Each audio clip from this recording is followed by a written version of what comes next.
اللهم انفعنا بما علمتنا وعلمنا ما ينفعنا وزدنا علما وبارك لنا في علمنا وارزقنا الإخلاص في القول والعمل كاملا ونسألك اللهم علما نافعا لا ينسى وتوفيقا دائما آمين يا رب العالمين. Alhamdulillah kaum muslimin rahimani wa rahimakumullah, kita melanjutkan pengajian kitab Ad-Durar Al-Bahiyah. Ini adalah kitab fikih yang ditulis oleh Al-Imam Asy-Syaukani yang wafat pada tahun 1250 Hijriyah rahimahullahu ta'ala. Kemarin sudah kita bahas tentang beberapa benda-benda yang najis yang disepakati oleh para ulama maupun yang diperselisihkan oleh para ulama. Sekarang kita masuk bab baru, faslun, pasal fi tathirin najasat, tentang cara mensucikan barang-barang yang najis. Qala rahimahullah, wa yadhuru, dan menjadi suci, ma tanajjasa, sesuatu yang menjadi najis, bi ghaslihi, dengan cara membasuhnya, hatta sehingga la yabqa, tidak tersisa, ainun, barang yang najis tadi, wala launun, tidak pula warnanya, wala rihun, tidak pula baunya, wala ta'mun, tidak pula rasanya. Jadi misalnya ada baju terkena kencing bayi, ini najis. Nah, bagaimana cara membersihkannya? Dengan cara dibasuh atau dicuci, ya, dengan air kemudian dibasuh. Membasuhnya sampai apa? Kata beliau, sampai tidak tersisa 4. Pertama adalah barang najisnya, jadi kencingnya sudah hilang, mengalir bersama air. Warnanya juga hilang, baunya juga hilang, rasanya juga hilang. Kata-kata launun, harus hilang juga warnanya, ini perlu ditinjau ulang.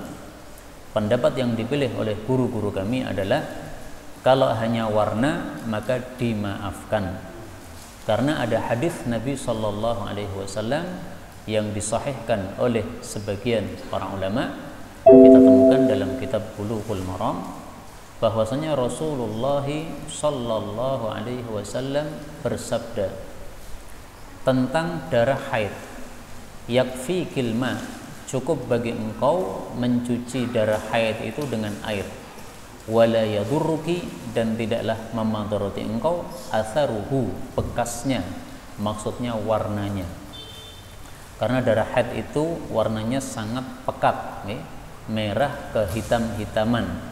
Nah, sehingga ketika dicuci kadang-kadang warna merahnya tidak lenyap total. Nah, ini oleh Nabi dimaafkan, dan hadis ini derajatnya hasan sebagaimana dikatakan oleh Asy-Syaikh Zuhairi hafizahullah taala.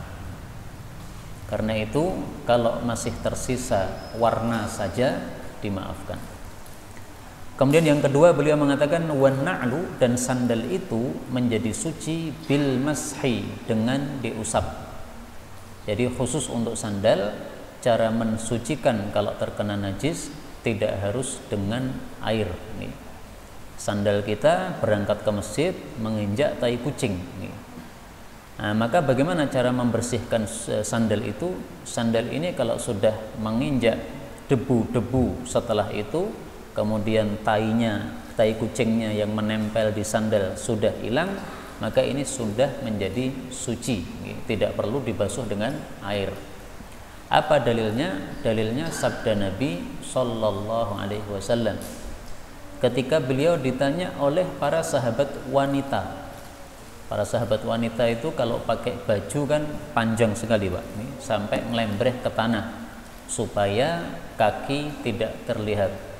Nah, maka Ummu Salamah istri Nabi ini berkata kepada Nabi Sallallahu Alaihi Wasallam, ini sesungguhnya aku imra'atun, seorang wanita, utilu dzaili, yang panjang atau ngelengsreh baju saya, fa'amshi fil makanil qadir, maka saya melewati tempat yang kotor, tempat yang najis.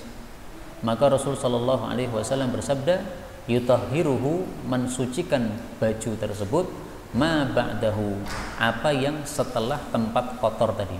Jadi ini ada tempat kotor, kita injak dengan kaki atau dengan sandal, sandal kita jadi kotor, jadi najis. Kemudian setelah itu melewati tanah atau debu. Maka tanah atau debu ini membersihkan atau mensucikan najis yang sudah menempel pada sandal kita. Ini hukum khusus sandal. Jadi ini dimaafkan oleh Nabi Shallallahu Alaihi Wasallam karena seringnya sandal kita terkena barang najis. Maka hukum Islam ini hukum yang mudah. Kalau susah maka dipermudah, kalau dia itu longgar maka dipersempit. Kemudian beliau mengatakan wal istihalatu, dan istihalah itu mutahhiratun, juga menyebabkan suci. Kenapa? Li'adami, karena tidak ada wujudi al-wasfil mahkumi alaih, sesuatu yang bisa diberi vonis hukum. Maksudnya apa ini? Istihalah itu maksudnya berpindahnya suatu barang kepada barang yang lain. Misalnya tai, tai kucing ini benda najis, jelas. Ketika tai kucing ini dibakar kemudian menjadi abu, nah dari tai menjadi abu ini namanya istihalah, berubah barang. Awalnya tai menjadi abu.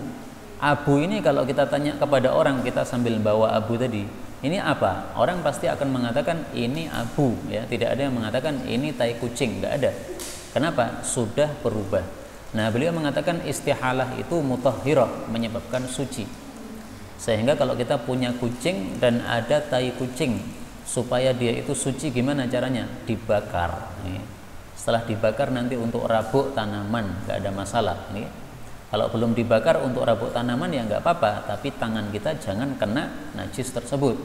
Tapi kalau tangan kita pengen terkena, ya karena kita aduk-aduk dengan tangan kita, maka itu boleh setelah dibakar dulu, istihalah. Contoh yang lain apa, Pak? Contoh yang lain adalah sabda Nabi Shallallahu Alaihi Wasallam tentang minyak wangi al-misk. Beliau mengatakan atyabut tib, minyak wangi yang paling wangi adalah al-misk, minyak wangi misik. Hadis riwayat Imam Muslim. Minyak wangi misik yang asli itu adalah satu bagian pada darahnya tubuh ghazal. Ghazal itu adalah kijang. Jadi pada kijang itu ada satu bagian tubuhnya yang kalau dibelah itu nanti akan keluar minyak wangi misik. Yang belum pernah tahu bisa lihat pada YouTube bagaimana cara mengambil minyak wangi misik yang asli dari darahnya kijang. Nah, darah ini menurut mayoritas para ulama najis.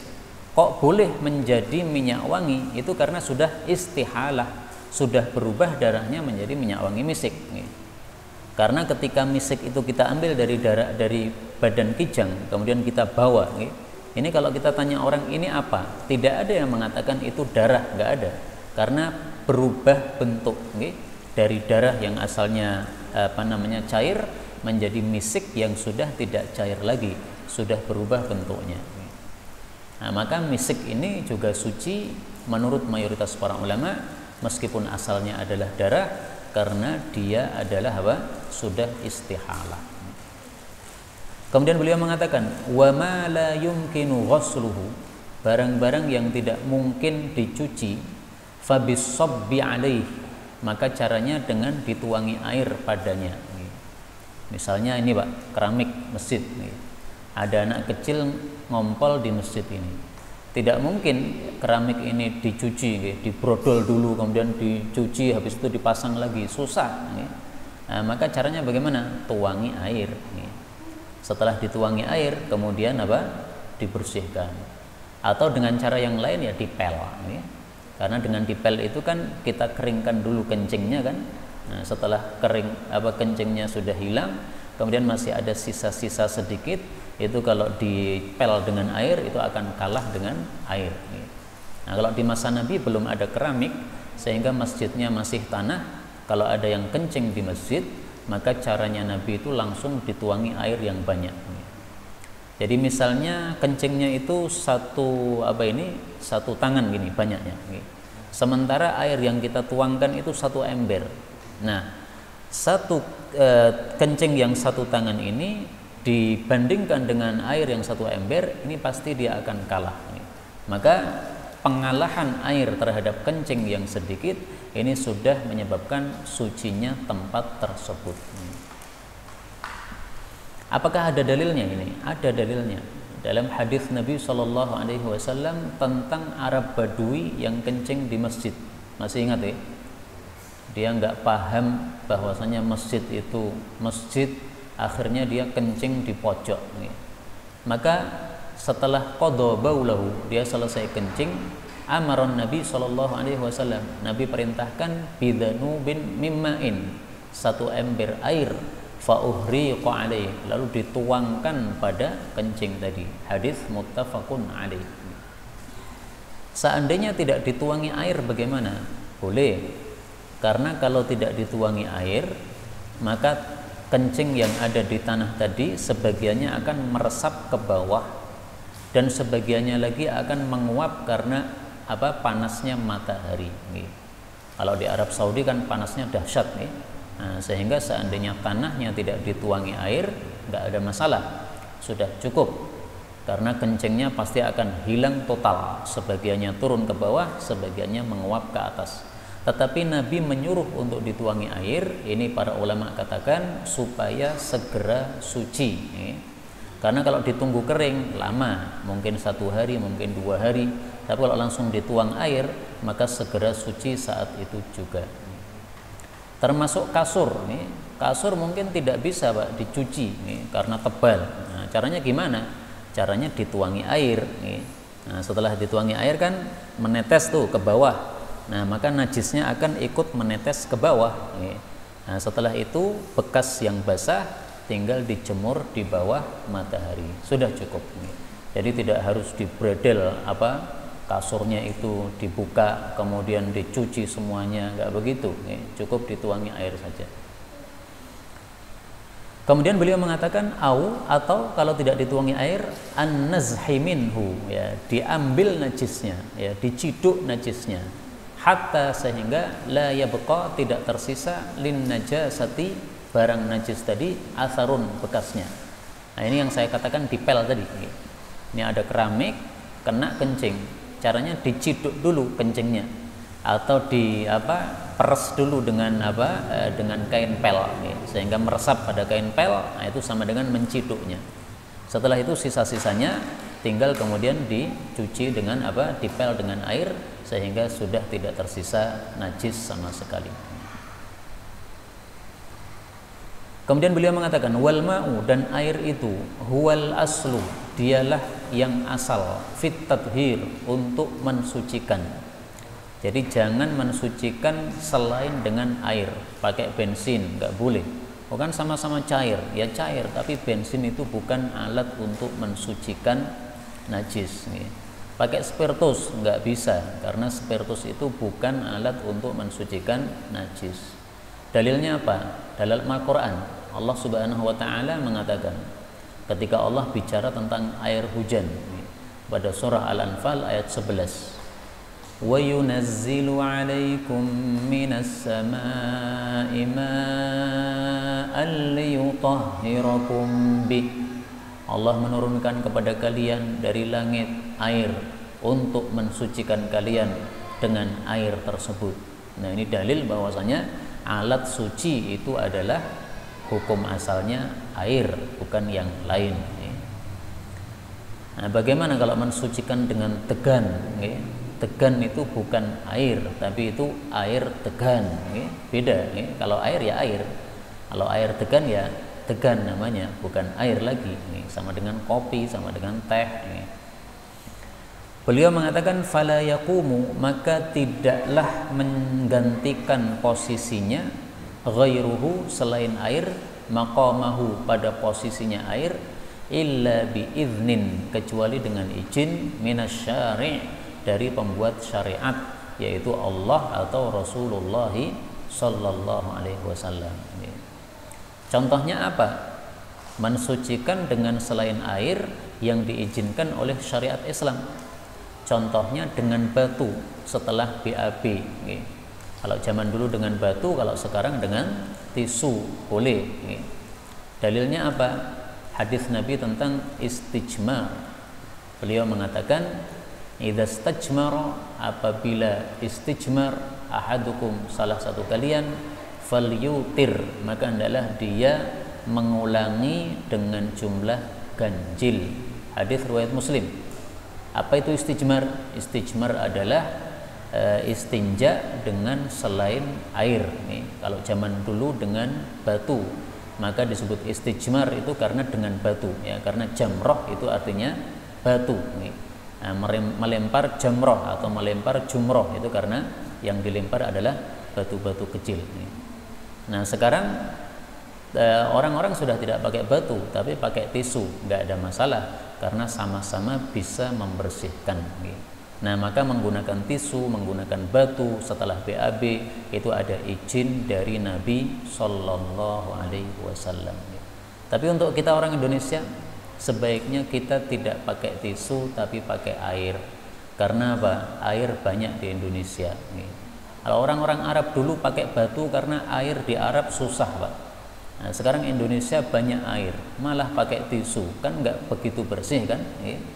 Karena kalau hanya dengan tisu, saya yakin kalau kita dekatkan hidung kita pada dubur tedu, pasti akan masih bau. Tapi kalau dengan air maka apa? Sudah bersih total karena kita cuci sampai tidak ada licinnya lagi. Tapi inilah bab tentang cara membersihkan barang yang najis. Ada beberapa macam, ada yang dengan cara dibasuh dengan air, ada yang dengan cara diusap yaitu sandal, ada yang dengan cara istihalah yaitu tadi tai kalau dibakar, ada yang dengan cara bisobi dituangi air kalau memang tidak bisa dicuci, atau an-nazhi ya diciduk najisnya sampai bersih. Dan hukum asalnya adalah dengan air, tidak boleh dengan selain air kecuali kalau ada dalilnya. Kita lanjutkan bab kedua, babu qada'il hajah, bab buang hajat. Qala rahimahullah, 'alal mutakhalli, hendaklah orang yang buang hajat melakukan beberapa hal ini. Beliau menyebutkan di sini ada 7 poin. Apa saja? Yang pertama, al-istitar, menutupi diri, jangan sampai terbuka aurat. Hatta yadnuwa minal ardi, sampai dia mendekat ke tanah. Maksudnya jangan membuka sarung kecuali kalau sudah mepet atau duduk di tanah, baru sarungnya dibuka. Ini karena zaman dulu buang hajatnya itu di tempat terbuka, Pak. Jadi orang-orang Arab biasanya kalau buang hajat itu pergi ke tempat yang jauh di padang pasir, nah kemudian dodok. Setelah dodok baru sarung dibuka. Nah sekarang ini kita sudah tidak begitu, tapi kita masuk kamar kecil. Maka untuk melepas celana tidak harus nunggu dodok. Kalau nunggu dodok baru dilepas susah, Pak. Nggak bisa keluar nanti celananya. Nah, maka dalam posisi kita berdiri, kita lepas celana nggak ada masalah. Kenapa? Aman dari pandangan orang. Tapi kalau di padang pasir harus begitu, dodok dulu baru kemudian dilepas, karena mereka pakai sarung biasanya, baru disingkapkan sarungnya. Apakah ada dalilnya ini? Ada. Rasul Shallallahu Alaihi Wasallam disebutkan dalam hadis yang sahih, karena adalah beliau idza aradal hajah, apabila menghendaki buang hajat, lam yarfa' thawbah, beliau tidak menyingsingkan bajunya, sarungnya, hatta yadnuwa minal ardi, sampai dekat ke tanah alias duduk tadi. Hadis riwayat Abu Dawud sahih. Kemudian yang kedua, wal bu'du, dia harus menjauh dari para manusia. Kalau tidak menjauh, au dukhulul kanif, atau masuk kamar kecil. Zaman dulu belum ada kamar kecil, sehingga buang hajat harus menjauh, keluar dari rumahnya menuju ke padang pasir, sudah jauh dari orang, tidak ada orang, baru kemudian buang hajat di situ. Nah sekarang karena sudah ada kamar kecil, kita tidak harus menjauh, kita buang hajat di dalam rumah, nggak ada masalah, karena sudah tidak terlihat orang. Tapi tujuan dari menjauh ini ada dua, ini tetap harus kita lakukan tujuan dua ini. Tujuan yang pertama, supaya tidak terdengar suara saat buang hajat. Yang kedua, supaya tidak tercium bau saat buang hajat. Nah, maka kalau kita menggunakan kakus, jangan sampai terdengar suara keluar dari kakus. Orang yang di luar kakus mendengar suara plung, nah, itu nggak sopan. Nah, maka jangan sampai keluar suara. Apalagi kalau rumah kita sempit, kamar tamu adalah sebelahan dengan kamar mandi. Nah, kalau kita biasa plang plung begitu, kita punya tamu ini batin, suaranya banter menplung. Nah, ini nggak sopan begini. Caranya bagaimana? Ya, buka keran yang keras. Nah, karena kalau keran yang grojok keras, maka kita bersuara apapun insya Allah tidak terdengar. Demikian juga mohon maaf, seringkali orang itu buang hajat itu keluar suara dari kamar kecil, suara kentut, brot, nah itu nggak sopan juga. Kalau mau keluar angin ditahan, sehingga keluarnya pelan-pelan, gitu. Jangan peh neng jero, akhirnya dilepas semarem-maremnya, nggak begitu. Ya boleh panjenengan lepas semarem-maremnya, yang penting nggak ada yang dengar. Misalnya panjenengan jam 12 malam bangun, nah, semua orang di rumah tidur, nah, silahkan berat-berat nggak ada masalah, karena tujuannya tadi jangan terdengar orang. Kemudian yang kedua, jangan tercium bau. Nah, ini juga harus penting nih, sehingga tidak dibenarkan orang buang hajat nunggu sampai munjung setelah munjung baru disentor. Nah, sulak mambune kemana-mana. Begitu keluar satu sentor, keluar lagi sentor. Mohon maaf ini bicara agak vulgar karena sebagian orang ini tidak punya adab dalam bab ini. Ini kajian saya rekam supaya bisa didengarkan oleh siapapun yang mendengarkan rekaman ini. Kemudian nomor 3 adalah watarkul kalam, meninggalkan ngobrol. Jadi jangan ngobrol. Sebagian orang sekarang sambil bawa HP sambil masuk kakus, sambil nelpon temannya, temannya sampai heran, kok ini bunyi kerucuk-kerucuk ya apa? Aku lagi ngengek, masya Allah, rasopan. Bahkan katanya ada yang kuliahan, pakai Zoom, nah itu karena kuliahannya penting, dia BAB, HP-nya dibawa ke kamar mandi. Ketika buka baju terlihat, nah ini kan nggak sopan seperti ini. Maka jangan sampai terdengar orang, dan jangan sampai terlihat orang, dan jangan sampai ngobrol. Bagaimana kalau nekat ngobrol? Kalau nekat ngobrol, ancamannya keras sekali. Rasul bersabda, la yakhrujir rajulan, janganlah dua orang keluar, yadribanil ghaid, untuk buang hajat, kashifaini an auratihima, sambil buka aurat, yatahaddatsan, sambil ngobrol-ngobrol. Fa innallaha yamqutu ala dzalik, karena Allah itu murka terhadap perbuatan tersebut. Hadis riwayat Abu Dawud, disahihkan beberapa ulama. Kalau zaman dulu itu kan buang hajat kadang-kadang di pinggir sungai, Pak. Nah, karena di pinggir sungai dua orang sambil ngobrol, nah ini nggak benar. Semestinya itu menjauh, kamu sana saya sini, jangan dekat-dekat malah jadi ngobrol nanti. Apalagi kalau duduk di pinggir sungai, kemudian ada orang lewat, kemudian dia dari bawah dia mengatakan Assalamualaikum. Nah, ini nggak benar nih. Karena pernah kejadian, Pak. Saya punya seorang ustadzah ini dikirim mengajar di satu perkampungan yang masih agak pedesaan. Nah, dia melihat salah satu muridnya ternyata nongkrong di pinggir sungai. Nah, maka ustadzah ini pura-pura nggak lihat, minggir-minggir ke sana gitu supaya nggak kelihatan. Ternyata malah yang nongkrong malah yang malah dengan teriak keras, Assalamualaikum ustadzah, masya Allah, kok ya raisin katanya. Nah, ini nggak benar seperti ini. Nomor 4, wal mulabasah, dan harus meninggalkan lima lahu hurmah, sesuatu yang memiliki kehormatan. Artinya sesuatu yang memiliki kehormatan jangan dibawa masuk ke kamar mandi. Misalnya mushaf Al-Quran, misalnya lagi tulisan Allah dalam kaos kita. Nah, maka kalau kaos ada tulisan Allahnya, lepas dulu, Pak, di luar kamar mandi, baru kita masuk ke kamar mandi. Nah, makanya supaya mudah, nggak usah nulis Allah pada kaos, susah nanti. Kalau kaos kita terkena kencing, ini seperti melecehkan. Kencing diletakkan pada tulisan Allah, ini nggak benar. Apakah ini ada dalilnya? Ini ada. Meskipun ya hadisnya memang saya jujur dhaif, tetapi isinya benar. Bahwasanya Rasulullah sallallahu alaihi wasallam karena adalah apabila dakhalal khala, masuk ke kamar kecil, wada'a khatamahu, beliau lepas cincinnya. Ini hadis diriwayatkan oleh Ibnu Hibban, artinya disahihkan oleh Ibnu Hibban. Nah, ini cincinnya Nabi, ada tulisannya Muhammad Rasulullah. Nah, ada tulisan Allah di sini.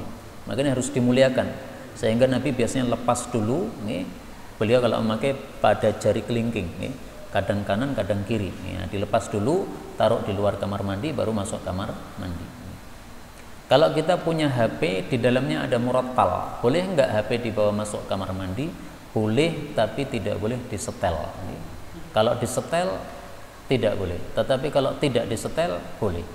Itu sama dengan manusia, dalam hatinya ini ada hafalan Quran. Manusia masuk kamar mandi boleh enggak? Enggak apa-apa. Yang penting tidak disetel, tidak dibunyikan. Kalau dia sambil masuk kamar mandi sambil mengulang hafalan murojaah, nah itu baru enggak boleh. Ini dalam rangka apa? Menghormati sesuatu yang ada kehormatannya. Termasuk roti, Pak. Nah, ini termasuk sesuatu yang memiliki kehormatan. Jangan sampai kita membawa nasi ke kamar mandi, lagi makan, tengah-tengah makan pengen pipis, piringnya sambil dibawa masuk ke kamar mandi sambil melanjutkan, nggak boleh. Karena pernah itu anak saya itu pas makan tuh tiba-tiba hilang, Pak. Saya cari kemana, ternyata dia masuk kamar mandi sambil ndodok sambil melanjutkan makan. Masya Allah, cah cilik tenan nih. Nah, kalau anak kecil ya dimaafkan. Nah, ini makanan ini memiliki kehormatan, jangan dibawa masuk kamar mandi karena nanti akan terkena najis. Kemudian watajannubu, hendaklah menjauhi al-amkinah, tempat-tempat allati yang mana'a anit takhalli fiha, yang dilarang untuk buang hajat padanya, syar'un, oleh syariat Islam, au urfun, atau oleh adat. Misalnya kencing di bawah jembatan, padahal jembatan itu tempat lalu lalang orang. Kencing di pojok gang, nah, padahal gang itu juga dilalui orang. Nah, ini semua orang yang lewat nanti pasti akan melaknati orang yang kencing di sini.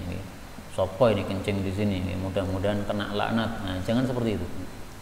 Yang keenam, wa adamu istiqbal wastidbaril qiblah, jangan menghadap atau membelakangi arah kiblat. Nah, larangan ini berlakunya hanya pada tempat yang terbuka saja. Kalau tempatnya tertutup seperti kamar mandi yang sudah kita miliki di rumah-rumah kita, maka tidak ada masalah menghadap atau membelakangi arah kiblat, karena Nabi juga pernah melakukan hal tersebut. Yang ketujuh, wa alaihi, dan hendaklah dia al-istijmar, melakukan istijmar bi thalathati ahjarin, dengan 3 batu, tahiratin, yang suci. Ini adalah adatnya orang Arab karena tidak banyak air. Apalagi yang saya ceritakan tadi kan buang hajatnya ke padang pasir. Di padang pasir nggak ada air. Kalau harus membawa air dari rumah susah, berat. Nah, maka akhirnya mereka buang hajat tanpa bawa apa-apa. Tetapi mencari batu di sekitar situ, minimal 3 batu. 3 batu ini wajib. Artinya kalau 2 batu saja tidak boleh, itu tidak mencukupi, itu belum suci. Dalilnya apa? Sabda Nabi Shallallahu Alaihi Wasallam, beliau mengatakan, man istajmara, barang siapa yang istijmar, falyastajmir thalathan, maka hendaklah dia istijmar 3 kali. Nah, maka kalau pakai tisu, ambil 1 sobek tisu, usapkan, buang, ambil lagi, usapkan, buang, ambil lagi, usapkan, buang. Harus begitu. Atau ma yaqumu maqamaha, yang bisa menggantikan batu. Maksudnya apa? Barang-barang lain selain batu yang sifatnya seperti batu, yaitu bisa membersihkan. Karena itu para ulama mensyaratkan tidak boleh sesuatu yang digunakan untuk mengelap dubur setelah BAB itu sesuatu yang licin, nggak boleh. Misalnya plastik ini, Pak. Plastik ini untuk istijmar, nggak boleh. Kenapa? Dia licin. Sesuatu yang licin itu tidak akan membersihkan. Kalau tisu kan tidak licin, nah, maka bisa untuk membersihkan. Kain tidak licin, bisa untuk membersihkan. Tulang tidak boleh karena dia licin. Kaca nggak boleh karena dia licin. HP nggak boleh, dia licin. Habis BAB bersihkan dengan HP, nggak boleh, licin itu. Demikian juga tidak diperbolehkan membersihkan dengan sesuatu yang ada kehormatannya. Para ulama memberikan contoh, misalnya roti. Roti ini tidak licin, tapi digunakan untuk membersihkan, nggak boleh. Itu berarti melecehkan sesuatu yang apa? Dihormati oleh Allah Subhanahu wa Ta'ala. Terakhir beliau mengatakan wayundabu, dan disunnahkan. Ada dua sunnahnya. Yang pertama al-isti'adzatu, membaca ta'awud, berlindung kepada Allah dari setan, inda syuru', ketika mulai, maksudnya kalau masuk kamar mandi, ya, sebelum masuk kamar mandi. Ini sebenarnya nomor satu ini kurang ini. Mestinya ada tambahan di sini at-tasmiyatu, membaca bismillah dan kemudian ta'awud. Karena Rasul sallallahu alaihi wasallam mengajarkan kita untuk membaca bismillah sebelum masuk kamar kecil. Beliau mengatakan satru, yang bisa menutupi ma baina ayunil jin, mata-mata para jin, wa aurati bani adam, supaya tidak melihat auratnya manusia. Idza dakhala ahaduhumul khala, kalau seseorang masuk kamar kecil, ayyaqula, hendaklah mengucapkan bismillah. Hadis riwayat Tirmidzi. Lah bagaimana kalau kita sudah mengucapkan ta'awud, Allahumma inni a'udzubika minal khubuth wal khaba'ith, tapi lupa belum baca bismillah, karena biasanya enggak bismillah, sudah cukup. Karena kalau sudah berlindung kepada Allah, maka pasti akan diberi perlindungan oleh Allah Subhanahu wa Ta'ala, sehingga setan juga tidak bisa melihat. Tapi lebih bagus lagi kalau ditambahi dengan apa? Bismillah. Dalam hadis yang diriwayatkan oleh Bukhari Muslim, karena kebiasaan Nabi idza dakhala al-khala, kalau masuk kakus, mengucapkan Allahumma inni a'udzubika, aku berlindung kepada Engkau, minal khubuthi wal khaba'ith, dari setan jantan, setan betina. Di sini tertulis khubuth. Sementara kita biasanya membaca khubuth. Yang benar mana? Dua-duanya benar. Kalau dibaca khubuth, baknya di dhammah, itu artinya setan jantan. Kalau dibaca khubuth, baknya disukun, ini artinya adalah keburukan. Saya berlindung dari keburukan wal khaba'ith, dan para ahli keburukan. Nah, ahli keburukan berarti setan jantan dan betina semuanya masuk di situ. Kemudian sunnah yang kedua, wal istighfar, membaca istighfar, wal hamdu, membaca alhamdulillah, ba'dal faragh, setelah selesai. Artinya kalau kita sudah keluar kamar mandi, kita mengucapkan ghufranak, itu yang dimaksud istighfar. Jadi istighfarnya bukan astaghfirullahaladzim, bukan gitu. Kenapa? Karena dalam hadis yang sahih, karena adalah kebiasaan Nabi idza kharaja minal ghaid, kalau keluar dari kakus, qala, mengucapkan ghufranaka. Artinya apa? Ampunanmu ya Allah. Maksudnya berilah saya ampunanmu. Kenapa Nabi meminta ampunan? Karena ketika orang buang hajat tidak bisa berzikir, padahal Nabi itu setiap saat, setiap detik selalu berzikir. Nah, ketika beliau masuk kamar kecil, berhenti dari zikir, ini merasa satu kekurangan. Nah, sehingga beliau keluar kamar kecil langsung ghufrana, minta ampun karena saya tidak berzikir. Jadi Masya Allah, Rasulullah SAW memang sangat-sangat ahli zikir, sehingga hanya berhenti sebentar aja sudah istighfar. Adapun alhamdu, mengucapkan alhamdulillah, ini hadisnya diperselisihkan ulama, ada yang mengatakan sahih, ada yang mengatakan dhaif. Karena itu panjenengan baca boleh, tidak baca juga boleh.